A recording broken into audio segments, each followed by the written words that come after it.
Hey guys, welcome to episode 7 of the All-In CrossFit podcast. Last week we jumped into the open being over and what do we do now, and a part of that was a big part of that talk. We started talking about maintaining intensity and how that would help everybody leading into their training for the 2019 Open, and as they're making plans, you need to think about scaling. Whether that be scaling movements or scaling weight or whatever. And so I thought that'd be a good topic to go a little deeper with today. So we got Fillmore up here, another coach, Jacob Fillmore, and we're going to talk about scaling. And the first thing that I want to say is that when it comes to scaling is scaling, whether that be scaling the workout up or scaling it down to match the intensity. And so the reason why I say that, we just had a good little discussion about it today, is that with every workout, there's a window that every workout that I program, there's an expected window that I think everyone should fall in between. And so when you're scaling, like if you scale the workout up and you're on the back end of it, then I'm looking at that like, ooh, that's just one of those things where we need to stay where we are, or this workout may have been programmed a little bit too tough if everyone's on the high end. Right. But then if you look at it and everyone's on the low end, I think, okay, now it's time to progress a little more. Either we need to up the reps for this movement by increasing the volume, or make the skills a little bit tougher, and then in that case that would end up lowering the reps. But like we were just saying, like when we're looking at sugar wad and a lot of the scores are on the higher end, it makes me think, all right, well, this workout was a little bit more challenging, Right. As opposed to like when you look at it, someone scaled up, we don't know if they scaled up because they just click RX, Right. So we assume, so you put your RX score in and there's your time. So we look at your time may be slower if you scaled up in reps or scaled up in weight. So we automatically look at that and be like, what happened here? Yeah. Where someone did it scaled down, then they may have done it a little bit faster. So just looking at sugar wad and looking at that kind of helps us know where people are falling based on the workouts, whether programming's doing good, if people were struggling, or it's too easy. Yeah. Like you said. And so with that said, just a reminder to you guys, when you log yourself in sugar wad, scaling is scaling. So if you scale it up, it goes down to scaled. If you scale it down, it goes into scale. So that way we can take a deeper look at that and dive deeper, and that way we can have our programming be nice and progressional. That way everyone continues to get better and we're not missing anything. Right. Yeah. Hate to miss stuff. And so with that said, now that we got that out of the way about how to log everything so you can help us out, there's three main things that we look at when it comes to scaling. One is scaling volume. 2, and volume is like the total reps of a workout. 2 would be the load, the weight, the amount of weight used in a workout. And 3 is the range of motion. And so dive a little deeper into scaling volume. All right. Volume is based on experience. Correct. Right. You don't want to have Fillmore, just give us an example. Like we've got a workout that we're doing. Just say like today's workout is 20 kettlebell swings. You got a new person that comes in. Right. They're in their first week, so they're a true beginner. Mm-hmm. Are you going to have them do 20 kettlebell swings per round? Probably not, because if they've never done a kettlebell swing before, the last thing I want to do is have them jump right in, do a new movement that they've never seen before. Just as much as someone else who's been here for 3 years. Right. So it's not equal. Right. So that's why I think they should definitely scale down in weight, even the reps, just so that way the number of repetitions. Think of any Olympic weightlifter. All right, they're good because they've done no telling how many reps. Mm-hmm. Where you take any of us, we've done probably not even a quarter of the reps that they've done, and they're just that much better just because they've done that many reps. And that's the goal, is to increase your reps. So even over the course of a year, they're eventually getting those reps in, and they're going to progress at a kettlebell swing, and that's going to help not even range of motion, technique, and then just learning more about your body and good positioning. Yeah. So that very good points right there. So when it comes to scaling volume, that's totally based on experience, and from a safety standpoint. Right. That's correct. Because we all know about that thing called rhabdo. Oh yeah. Definitely don't want a beginner. Don't play around with that. Don't play around with that. It's pee and sweet tea and everything. We don't want that happening. No. We want people to be able to walk out and have a good time. Right. After their first workout. Especially if someone's trying it out, the last thing we want to do is for them to come in and just feel like wow, I'm totally behind. I just got demolished today just because, I don't know, I feel like I'm so behind on everybody else, and that this coach or whoever's coaching made me feel like I'm so far behind, I'm not in shape, and that's not the point. The point is to come in and learn things and progress. Right. Because, most people that come into a CrossFit gym for the first time, they're going to be working out with people who have been doing CrossFit a lot longer. Right. Whether they've been doing it for 2 weeks longer or 2 years longer. Correct. So it's not about you comparing yourself to other people when you come in for the first time. Right. Because if you did, then you would be behind. And we're all behind a lot of other people. Because CrossFit's been around for a long time. True. And so with that mindset, yes, you are going to be behind. But compared to yourself, you've been doing CrossFit for that first person. They're like, ooh, I'm behind everybody else. But really, they've only been here 30 minutes. Yeah, so you're not even behind. You're just getting started. Yeah, you're just new. So that's one thing that we always try to harp on as coaches is like, hey, don't look at everybody else. Mm-hmm. Just focus on yourself, because in the end, that's who you're judging yourself against. And so moving a little bit further with taking volume, so that can be two different things. So if the workout's 4 times, then we're obviously going to try to scale down the amount of reps. Right. Whether that be scale down reps on each movement, just to decrease total reps. The total volume, yeah. Or if it's an AMRAP, we're going to try to decrease the volume by cutting the amount of time. So if it's a 15-minute AMRAP, we've got this new person coming in, we're going to say, hey, we're going to have you do this for 10 minutes today, and then we'll see where you're at after that. And then even with that, I know I've seen you do it, I know that I do it. We always have people that have like little checkpoints in a workout. So if it's 5 rounds per time, it's their first day, we're like, hey, let's slow you down, have you do a self-assessment after 3 rounds. Yeah. If your world's on fire, then we're going to cut it right there. Yeah. But if you're feeling good. Yeah. Some of that, you don't know the person if they're brand new. Sometimes you're kind of just watching them on the go, and then you're like, all right, how's it feeling so far? 5 minutes in, like you said, a little checkpoint. So that way we can kind of gauge on what we need to do next time. Right. Yeah, good. Oh, boy. Good points. Anything else you want to add about volume? Like you said, for time, we said we cut down reps, and that isn't necessarily just for,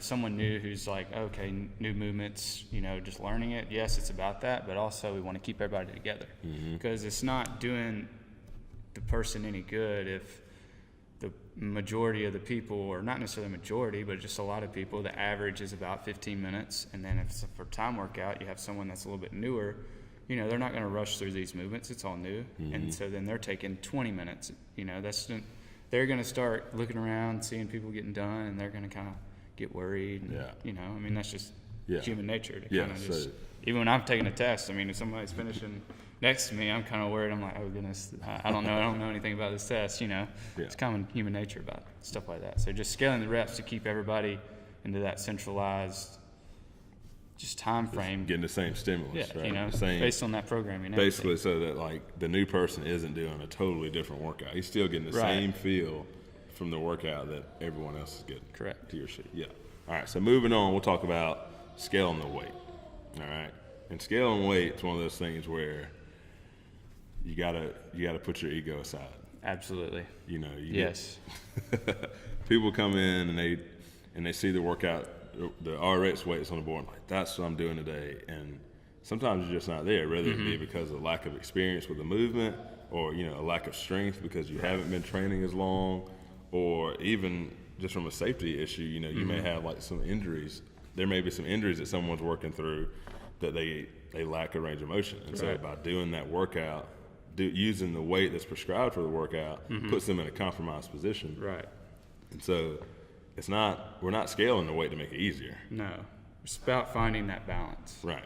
It's not like, and a lot of people, especially in CrossFit, it's like, who's doing the most weight? Let me do this weight. I want to do as much weight as I can. And the whole point is to balance it out. So if you're rowing and you're doing some sort of lifting with it, you want to balance it out to where you're still getting conditioning in. The strength on the board is the strength to work on technique and get stronger, but the workout is not necessarily to make you stronger like the strength would. It's meant to balance it out and get good conditioning. Yeah, and make you fitter. Yeah. And so when it comes to scaling weight, if you know that, like if the weight is written on the board at, we'll say 135 pounds for snatches, and you know that your snatch max is 105, but there's 8 reps that are supposed to be done per round. Correct. The chance of that weight of the 135 slowing you down to a point where you're not even sweating anymore, where you're having to take like a minute or so between reps. Right. You're not going to get any fit. You're straining the whole time just trying to pick the weight up once. Yeah. You know, it's not going to be the same where if, you know, you scaled it down even 30 more pounds and you were able to just keep your heart rate up and keep moving through the workout. Yeah. And so, like, to give a perfect example of that, like, the weight of a workout, depending on what the stimulus is, like, if the workout is supposed to be heavy, all right, and you're looking at it, like, ooh, I know I can't do that weight. But so what weight should I use? Well, then we start looking at a percentage of your max. Because if the workout's intended to be heavy and the weight itself is supposed to slow you down in the workout and be tougher, that's the grinding part of the workout, then we still have to keep it tough. Yes. You know, we can't just scale it down to a point where it's just too easy. And next thing you know, a workout that should take you, 12 minutes or so takes you 6 because we scaled it too light. Yeah, it shouldn't just be, like scaling up and scaling down, but don't want to scale it down too much just so that way it's blazing through. And again, it's all about that stimulus, you know. There might be, for example, some of the open workouts where the snatch weight increased, that like some at the beginning it may be more of a cardio, just cycling a barbell, but eventually it got to where no, it's a lot of weight, like it's meant to slow you down. So it just comes down to finding that right stimulus the whole time. I mean, and that's a good point. I don't know if you intended to make this point or not, but where you said you're talking about weight increasing in an open workout, like where at some point it's going to slow you down. Correct. And so I feel like the open workouts, they're all going to be a different workout for depending on the individual. Yes. Because someone who's very strong and the workout has a lot of light weight and they have to do a lot of moving, transition from movement to movement. Well, that workout's going to affect them totally different than the person who has a really good engine and they're not as strong. Strong enough to do the weight, but you're not super strong to where if the weight were heavy, it would stop them. So in that situation, those workouts are different. Like the open workout affects everyone differently depending on who you are. But when we're here in the gym and we're training, like leading up to the open or, just the different cycles that we go throughout the season or just throughout the year, trying to progress and get better, every workout has an intended stimulus or an intended time frame that everyone needs to fall into.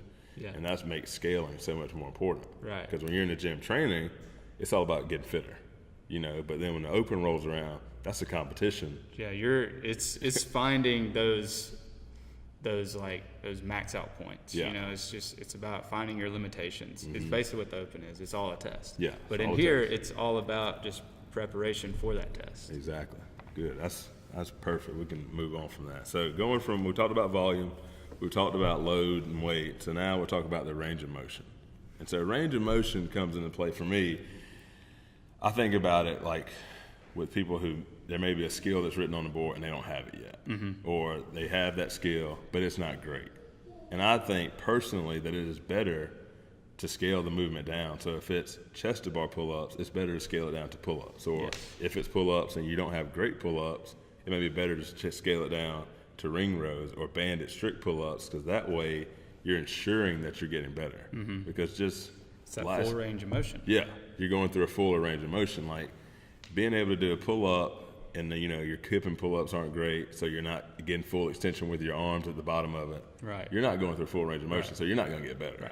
I mean, you can be strong enough to do strict pull-ups in the workout, but if you're not necessarily, you don't have it figured out enough or you've done enough reps to be able to get that full lockout, work on that kip swing, then are you getting the full potential of the workout? No, it's totally different. And that can be said too with having too much weight on the bar. If you can't, like if we're doing a set of let's take the open workout that had the dumbbell squats in it.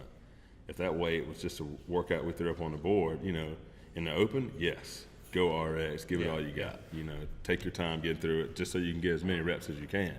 But in a regular everyday training situation, let's slow it down a little bit or take the weight down a little bit to make sure you're going through the full range of motion. Because I feel like that's one of the main components of fitness.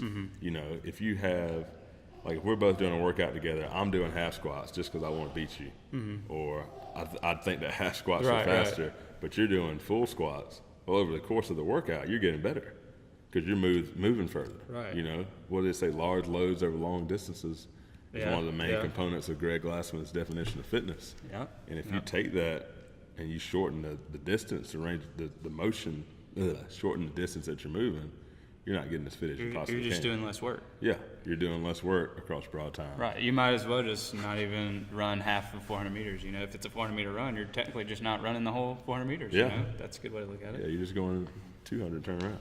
So the range of motion is there to just ensure that you're getting the best bang for your buck in that workout.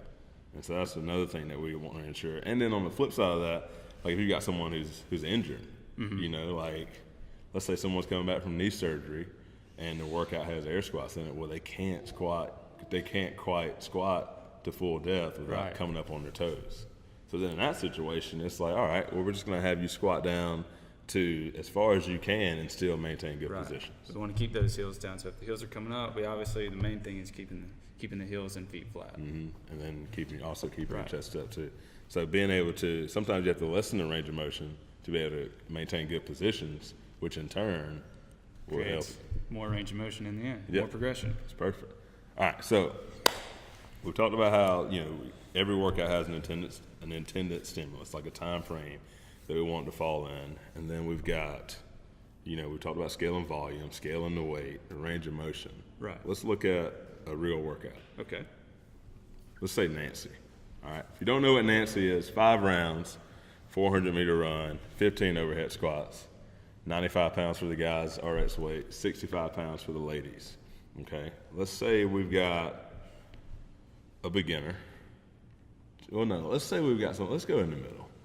Let's go with an intermediate level CrossFitter. Somebody that's been doing it. So someone that has done all the movements before. They've been doing it a few times, you know. Yeah, they've been doing it. We'll say they've been doing CrossFit for like between 18 and 30 months. Okay. All right, so they've been here a while. They've done every movement. They kind of have an idea of it. Doesn't snatch a whole lot.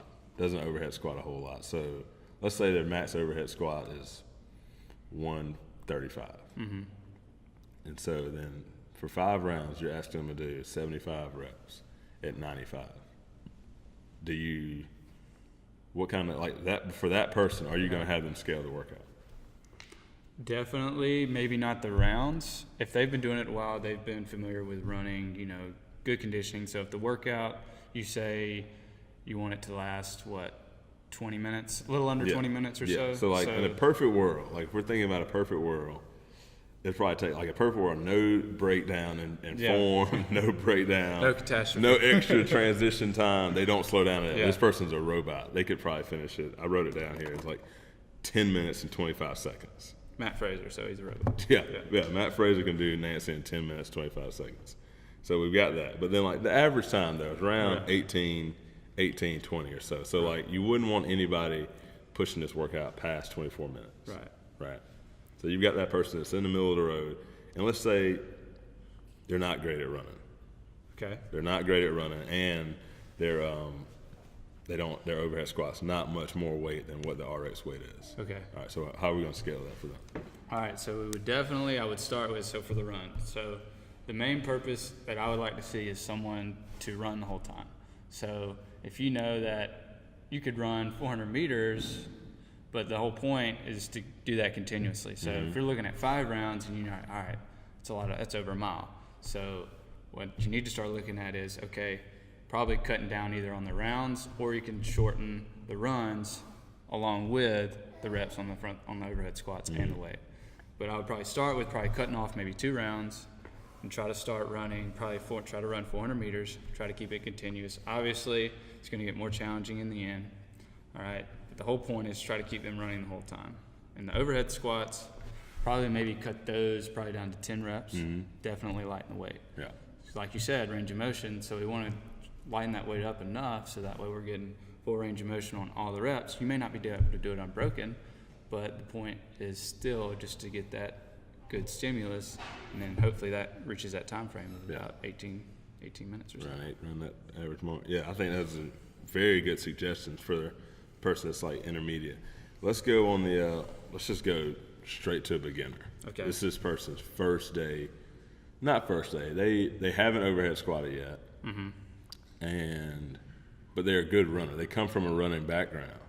All right, change it up a little bit on you. Runner coming into CrossFit for the first time. They've overhead squatted before, but only for technique. Okay. So, runner, probably still keep the running the same, probably say 5 rounds, 400-meter run. Running's going to be easy for them. So that would technically be the resting part. So when they come inside, they're thinking, wow, I got to do this overhead squat that I've never done before, rarely done. So if they're kind of familiar with it, if they've done it before in a workout and they know what it's going to feel like, then I would probably start with at least an empty barbell. Something, maybe even a training bar with some plates on each side, just so that way they don't have to pull it all the way from the ground. But if not, if that overhead mobility, if we're holding the barbell overhead and it's got bent arms, then we may even put that into front squats, or maybe even grab a kettlebell and do goblet squats. Yeah. Still get that leg squatting, full range motion in the squatting, because last thing we need is someone bent arms overhead, can't keep heels on the ground, and then trying to do overhead squats. Right. You want to get that front rack, or maybe even shoot. Might have to even go to the back if front rack's too challenging. Nice. I like that. Very good suggestions. As far as the reps go, that also depends on the weight. So if you're doing goblet squats and they're a good runner, you probably still do 5 rounds, 400-meter run, and do 15 goblet squats. Yeah. So you're not necessarily, for that person, we're not changing the volume at all. Right. But we're changing the movement to maintain the range of motion. I like it. Good suggestions right there. All right, now let's just go to like the complete opposite end of the spectrum. We've got someone that's super fit. They've done Nancy before, and they're under the average. They're well under. Let's say this person is, they've done Nancy 2 or 3 times, and each time it's been 15 minutes, 14 minutes, and they're like pushing that 13-minute threshold. They're doing this thing. The run is no problem, and they're maxing out their run, and the weight is no problem. They're banging out the 15 overhead squats with no problem, completely all unbroken and everything. Yeah. All right. Do you have that person scale up, or do you say go faster? Or can you go either way? You can go either way, in my opinion. If this person's literally been testing this workout 5 times over the course of a year, I would definitely probably say, hey man, let's, average people are going to be around 18 minutes. Let's add a little bit of weight, or maybe even increase the run, just so that way we're pushing your time back, finishing around the same time a lot of the average people are. Or what was the other question? Increase the run or the weight. Or the weight. You said something else. I was saying, do you have them go faster? Just tell them to go faster, or do you scale it up for them? So obviously, if they've been doing it, they tested it a million times. I would probably try to increase their time by adding a little bit more weight, or even you probably throw another round on there if they need a little bit more volume. Just depends on how acquainted they are with the repetitions. But if someone, if they haven't tested it in a year, I would say, all right, we want to see how you progress within a year. Give it a go. Try to go as fast as you can. Yeah, kind of thing. In either case, all right. So let's just assume everybody listening has sugar watt. If they're the beginner and you change the number of reps they do, how do they need to score that on sugar watt? Scale. If they're super fit and then you add another round or you increase the weight, how do they need to score that on sugar watt? Put it in scale, because the way I look at it, RX is as prescribed. Prescribed is what's written on the board for the workout day. So for overhead squats, prescribed is 95-65, 400-meter run. If you're doing 5 rounds and you're scaling the runs to 300 meters, you're still scaling down that run. Or if you run 800 meters, that's not what's on the board. So I would still say you're scaling the workout. And like you said, you check sugar watt to kind of see, like we were talking about times, we want to see where people are finishing. If we're looking at that average time range, if someone scaled the workout and they're doing it under 10 minutes, but they only did 5 overhead squats and ran 200 meters for 5 rounds, if they put that in RX, we're looking at that like, oh wow, someone just blew this out of the water. Yeah. Then you go click on it and we're like, okay. Yeah. But the whole point is to look at that RX column, so that way we can see, all right, here's the people that did the workout on the board. This is kind of how many people did it RX, And then that allows us to see where average people are falling, what majority are falling in, and then what scaled people, if they scaled up or scaled down, what end of the spectrum we're looking at. Yeah, that way we can always progress the stimulus the way it needs to be progressed. And I think that's... We're here to help you. So help us help you. Exactly. I like that. So, guys, that's episode 7. Jacob Fillmore, all about scaling.